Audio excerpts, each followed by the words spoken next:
It's my pleasure to be here today and officially start the intervention that I'm deeply convinced will contribute to improvement of lives of persons with disabilities, their families, and their caregivers. The project, which is generously funded by the European Union and, as it was said, will be implemented with the Ministry of Social Affairs and the Finance, but also with other partner institutions, government agencies, and with the first and foremost organizations representing the people with disabilities, has no lesser ambition than to reform the current system of disability determination. The reform itself is expected to bring about a number of significant changes, which first and foremost, for persons with disabilities, will contribute to improving their lives and also take forward their rights. Firstly, the intervention that we will be discussing in more detail, I hope, later today,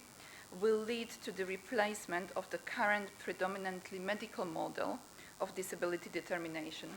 while introducing a system which more adequately factors in social and human rights principles to disability determination, as highlighted by the Commission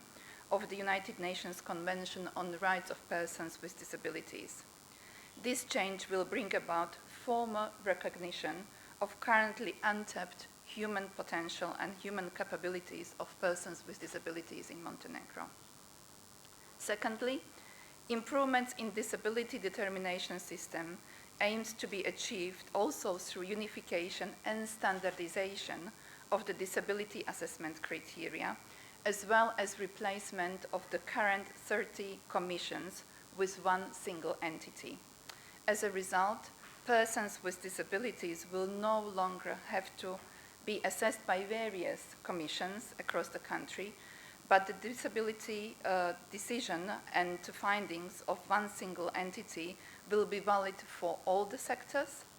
and the access to the services and entitlements and rights, be it in the area of social protection, employment, pensions, education, and so on.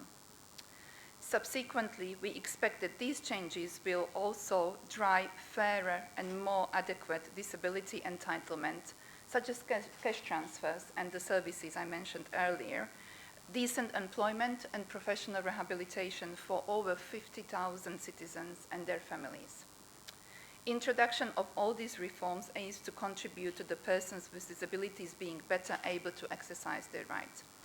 The rights which touch upon every aspect of their life, the right to go to school, to live in one's community meaningfully, to access healthcare, to start a family, to engage in political and civic participation, the ability and the right to travel and to be free to move around.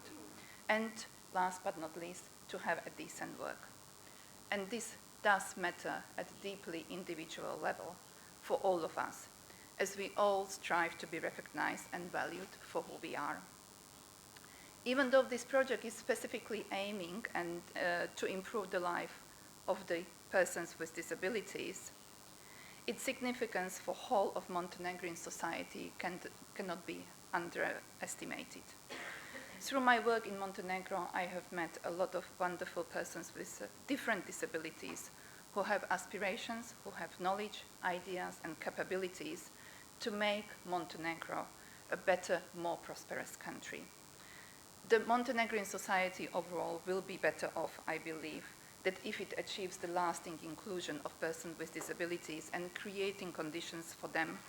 to be able to apply their skills and abilities to meaningfully take part in Montenegro's development. But none of us can do this alone.